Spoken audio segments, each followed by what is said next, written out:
कौन है Narendra Modi? Good morning America. Bonjour. Sani Bonani. Konnichiwa. आयोंग हासेयो योराबुन. भारत माता की. क्या वो एक पॉलिटिकल लीडर है या फिर एक डिक्टेटर है? You have frozen the bank account of the largest, of one of the biggest political parties, largest opposition. He is a killer of the Muslims in Gujarat. RSS क्या है? The fascist communal forces represented by the RSS. Modi ji ने PGS कब join किया था और क्यों किया था? क्या देश में जो चल रहा है ये सही है या गलत है? पिछली वीडियो में हमने समझा था कि हिंदुत्व एक पॉलिटिकल आइडियोलॉजी कैसे बनी थी, जिसमें मैंने बताया था कि कैसे भारत के बंटवारे के समय दो अलग विचारधाराएं सावरकर और जिन्ना यानी हिंदू नेशनलिस्ट और मुस्लिम नेशनलिज्म के चलते बंटवारा हुआ था, जिस पर मुझे काफ़ी नेगेटिव कमेंट मिले थे। और अगर आपने पिछली वीडियो नहीं देखी है तो पहले उसे जरूर देखें। बाकी इस वीडियो में हम नरेंद्र मोदी का चाय वाले से देश के प्राइम मिनिस्टर बनने तक का पूरा सफर आपको कराएंगे। नमस्कार दोस्तों, मेरा नाम है ऋषभ और आपसे रिक्वेस्ट है कि वीडियो में कहे गए हर एक शब्द मेरे नहीं बल्कि डॉक्यूमेंटेड हिस्ट्री है, उस पर बेस्ड है। हमारे वीडियो का मकसद किसी भी तरह की नफरत फैलाना नहीं है, बल्कि आपको वो दिखाना है जिसकी कोई भी बात नहीं करता। और आपसे रिक्वेस्ट है कि वीडियो को एंड तक जरूर देखें, जिससे आप बेहतर समझ पाएं। तो वीडियो को शुरू करते हैं। भारत के ब्रिटिश एम्पायर से आज़ादी मिलने के ठीक बाद यानी 17 सितंबर 1950 में नरेंद्र मोदी का जन्म एक साधारण परिवार में हुआ था। गुजरात में उनके पिता चाय बेचते थे और उनके घर में खिड़कियां तक नहीं थी, लेकिन वो कोई आम बच्चे नहीं थे क्योंकि उन्होंने 8 साल की उम्र में ही आरएसएस ज्वाइन कर लिया था। उस समय तक हिंदू प्रसिद्ध नेता महात्मा गांधी पूरे भारत में बदनाम हो चुके थे, क्योंकि पार्टीशन के समय और उससे पहले भी कांग्रेस एक सेकुलर पार्टी थी जो किसी भी धर्म से ज्यादा राष्ट्रवादी विचारों का समर्थन करती थी, यानी देश पहले और धर्म बाद में रखती थी। इसमें बड़े पॉलिटिशियन जैसे गांधी, नेहरू, सुभाष चंद्र बोस जैसे लोग शामिल थे। हालांकि इस पर मैंने खुलकर एक डिटेल पार्टीशन वीडियो बना रखी है, आप इस वाली वीडियो को जरूर देखिए। तो आपको मोटा मोटा बता देता हूँ कि भगत सिंह, राम प्रसाद बिस्मिल, अशफाक उल्लाह खान, चंद्रशेखर आजाद सभी इंडियन नेशनलिस्ट थे, पर डिवाइड एंड रूल की रणनीति से अंग्रेजों ने उन्हें दबाने के लिए कुछ वफादार ब्रिटिश समर्थक लोगों की मदद ली थी। जैसे उन्होंने एजुकेशनलिस्ट सैयद अहमद खान और लिंग्विस्ट शिव प्रसाद को कहा कि एंटी कांग्रेस मूवमेंट शुरू कर दो। इस वजह से 1887 तक सैयद अहमद खान ने भाषण देना शुरू कर दिया था। उस वक्त कांग्रेस चाहती थी कि इंडियन सिविल सर्विसेज की परीक्षा भारत में ही होनी चाहिए और सरकारी बजट में भारतीयों का भी हिस्सा होना चाहिए। सैयद अहमद खान ने इन सभी मांगों का पूरी तरह से विरोध किया था और लोगों को कांग्रेस से दूर रहने की सलाह भी दी थी। लेकिन जो बात सबसे ज्यादा मायने रखती है वो ये है कि इन्होंने टू नेशन थ्योरी के बारे में बात करना शुरू कर दिया था। उन्होंने लोगों से कहा कि मुसलमान खतरे में है और अंग्रेजों के जाने के बाद हिंदू मुसलमानों को परेशान करना शुरू कर देगा। 1900 के दशक की शुरुआत तक देश में इलाइट क्लास के मुसलमानों का एक ग्रुप इस टू नेशन थ्योरी पर बहुत विश्वास करने लगा था। इसकी वजह से 1906 में ऑल इंडियन मुस्लिम लीग का निर्माण हुआ था, जो ब्रिटिश गवर्नमेंट से अलग निर्वाचन क्षेत्र की मांग करने लगा था। ब्रिटिश सरकार ने भी डिवाइड एंड रूल की पॉलिसी को कायम रखते हुए मुस्लिम लीग को एक अलग निर्वाचन क्षेत्र दे दिया था। बेसिकली अलग निर्वाचन क्षेत्र देने का मतलब था कि कुछ आरक्षित सीटें होंगी जिनके लिए केवल मुस्लिम उम्मीदवार ही चुनाव लड़ सकता है और केवल मुस्लिम मतदाता ही उस चुनाव में मतदान कर सकता है। साथ ही पार्लियामेंट में इंडियन काउंसिल एक्ट 1919 पास किया गया,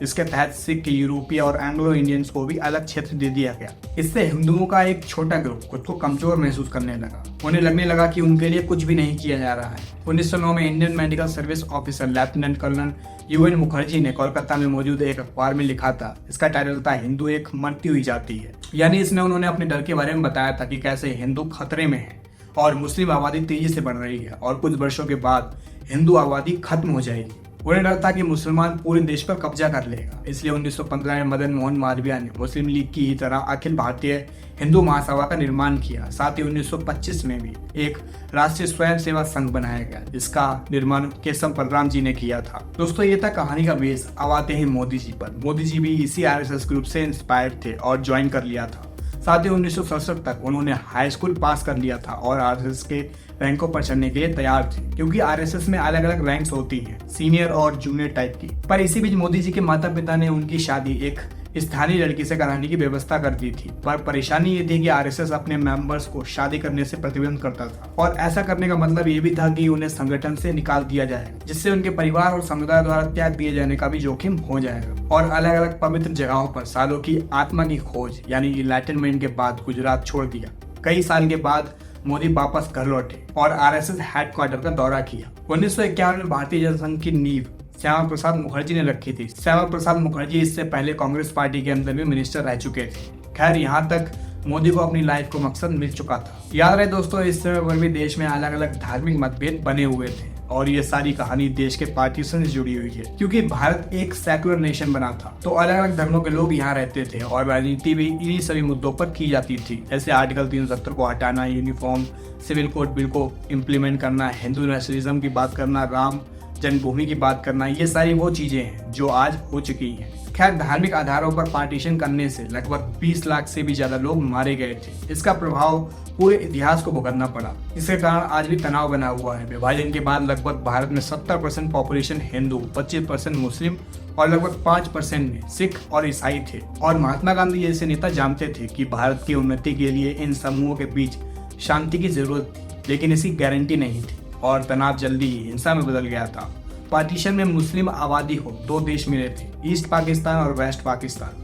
पर वेस्ट पाकिस्तान के मुसलमान बंगाली बोलते थे, साथ ही उनका रहन सहन भी बहुत अलग था। इकोनॉमी का सारा पैसा ईस्ट पाकिस्तान इस्तेमाल कर रहा था। पहले इस पर एक डिटेल वीडियो चाहते हैं तो कमेंट में जरूर लिखें। 1970 तक वेस्ट पाकिस्तान में बंगाली नेशनलिज्म आइडियोलॉजी की वजह से एक बंगाली समर्थक पार्टी ने सरकार बनाने और आजादी के लिए इलेक्शन में काफी सीट जीत ली थी, पर पाकिस्तान ने इलेक्शन रिजल्ट को एक्सेप्ट करने से साफ इनकार कर दिया। उसके बदले में ऑपरेशन सर्च लाइट नाम का एक क्रूर क्रैकडाउन शुरू किया था, जिसमें कई हजारों लोगों का नरसंहार किया गया था। अगले दिन बंगाली नेताओं ने अपनी आजादी के लिए आवाज उठाई, जिससे बांग्लादेश लिबरेशन वॉर शुरू हो गई। भारत में इस टाइम पर कांग्रेस की सरकार थी और इंदिरा गांधी पीएम थी। लाखों बंगाली लड़ाई से भाग गए और संघर्ष करते हुए भारत में शरण मांगी। इंदिरा गांधी ने कार्रवाई की और दिसंबर 1971 में इंडो पाकिस्तान वॉर शुरू हो गई। 2 हफ्तों में ही पाकिस्तान हार गया और बांग्लादेश का जन्म हुआ।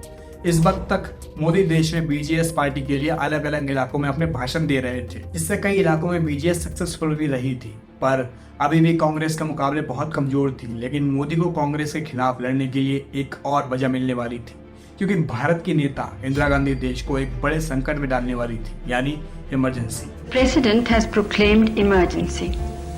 This is nothing to panic about. असल में दोस्तों, इंदिरा गांधी का महात्मा गांधी से कुछ लेना देना नहीं है। ये कॉमन नाम है, पर ये पूर्व प्रधानमंत्री जवाहरलाल नेहरू की बेटी थी। अमेरिका और रूस के बीच उस समय कोल्ड वॉर के समय नेहरू को मॉडर्न इंडिया का आर्किटेक्ट माना जाता था, क्योंकि वो यूएसएसआर और यूएसए जैसे 2 सुपर पावर नेशन के बीच भारत को फंसाना नहीं चाहते थे। लेकिन जब यूएसए ने पाकिस्तान को हथियार बेचे, भारत का झुकाव सोवियत संघ की ओर होना शुरू हो गया था। 1955 में नेहरू ने मॉस्को का दौरा किया, जिस वजह से रूस भारत को हथियार देने के लिए राजी हो गया था और दोनों देश ज्यादा आर्थिक रूप से एकजुट हो गए थे। पर इससे पहले कि सोवियत सिद्धांत भारतीय राजनीति में धीरे धीरे फैलने लगे, भारत में संसाधनों की कमी हो गई। स्टील, कोयला, खनन, बिजली उत्पादक जैसी बड़ी इंडस्ट्रीज डाउन हो गई। पर भारत के दूसरे 5 ईयर प्लान की रूपरेखा बताते हुए एक भाषण में नेहरू ने कहा था कि we must start with the production of machine, यानी हमें मशीन के उत्पादन से शुरुआत करनी चाहिए। मशीन बनाने पर जोर देते हुए नेहरू की डेथ हो गई।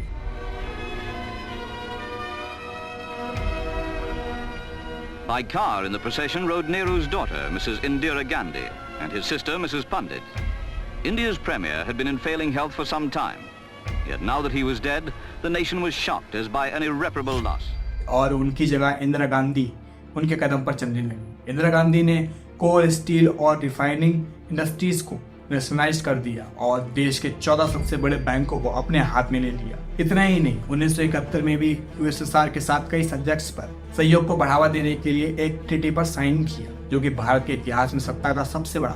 लेकिन तेजी से सुधार करने की वजह से खाने की चीजों पर महंगाई बढ़ने लगी, जिससे नरेंद्र मोदी के घर गुजरात और बिहार और देश के कई कोने में प्रोटेस्ट होने लगे थे। रेलवे स्ट्राइक से देश को ठप कर दिया गया था और इंदिरा गांधी को इलेक्टोरल मैल प्रैक्टिस के लिए दोषी पाया गया। अदालत ने आदेश दिया कि उनकी सांसदीय सीट छीन ली जाए, पर भारत की सरकार प्रणाली के तहत प्रधानमंत्री बनने के लिए संसद का सदस्य होना बहुत जरूरी है। टाइम्स ऑफ इंडिया ने इस फैसले की तुलना ट्रैफिक टिकट के लिए प्रधानमंत्री को बर्खास्त करने से की थी। लेकिन गांधी नहीं झुके। उन्होंने भारतीय राज्य के लिए आसन्न खतरे का हवाला देते हुए नेशनल इमरजेंसी की घोषणा कर दी, जिसमें कांग्रेस के अलावा कई अपोजिशन पार्टी के नेताओं को जेल में ठूस दिया गया। इसके अलावा बढ़ती जनसंख्या की वजह से पावर के दम पर बड़ी संख्या में लोगों की नसबंदी करा दी। आपातकाल के दौरान मोदी एक प्रमुख कार्यकर्ता थे। उन्होंने कार्रवाई के लिए रेपुटेशन हासिल की और आरएसएस को भूमिगत कर दिए जाने के बावजूद नेशनल पब्लिकेशंस में पब्लिसिटी हासिल की। मोदी राजनीतिक रूप से काफी एक्टिव थे और इंदिरा गांधी के विरोध में शामिल थे। 20 महीने बाद इंदिरा गांधी ने आपातकाल खत्म कर दिया था और नए सिरे से चुनाव कराने की घोषणा की थी, क्योंकि मीडिया और बड़ी इंडस्ट्रीज पर अपनी पकड़ पर भरोसा था। लेकिन वह गलत थी। जनता पार्टी जीत गई और मोरारजी देसाई पहले नॉन कांग्रेस पीएम बने। जनता पार्टी एक कोएलिशन सरकार थी जिसमें कई पार्टी शामिल थी। इसमें एक ऐसा दल भी शामिल था जिसमें मोदी वर्षों पहले काम कर चुके थे। आरएसएस से बैन हटने के बाद मोदी को एक अवसर का एहसास हुआ। वे भारत की राजधानी दिल्ली गए, वहां भी उन्होंने अपना काम जारी रखा। अब जनता पार्टी एक अनकंट्रोल्ड गठबंधन सरकार थी जिसमें हिंदू नेशनलिस्ट और किसानों के अधिकारों की वकालत करने वाले सोशलिस्ट और यहाँ तक कि कांग्रेस पार्टी के एक विद्रोही गुट को एक साथ लाकर कोएलिशन सरकार बनाई थी। अब सभी अपने मत के हिसाब से रूल करना चाहते थे और एक और चुनाव जीतना चाहते थे, जबकि जमीनी स्तर के लोग आरएसएस से मजबूती से जुड़े हुए थे और कुछ सदस्य पर 1978 और 1969 में हुए सांप्रदायिक दंगों में शामिल होने का भी आरोप लगाया गया था। इससे आधुनिकतावादी लोग खुश नहीं थे, जिस वजह से इनकी सरकार ज्यादा दिन तक नहीं टिक पाई। वैसे दोस्तों, आगे कहानी समझेंगे हम अपने अगले पार्ट में। अगर आपको ये वीडियो पसंद आई हो तो वीडियो को लाइक जरूर कीजिएगा और ऐसे इंटरेस्टिंग वीडियोस को देखने के लिए हमारे चैनल को सब्सक्राइब करना ना भूलें और इस वाली वीडियो को भी जरूर देखिएगा। मिलते हैं अगले वीडियो में।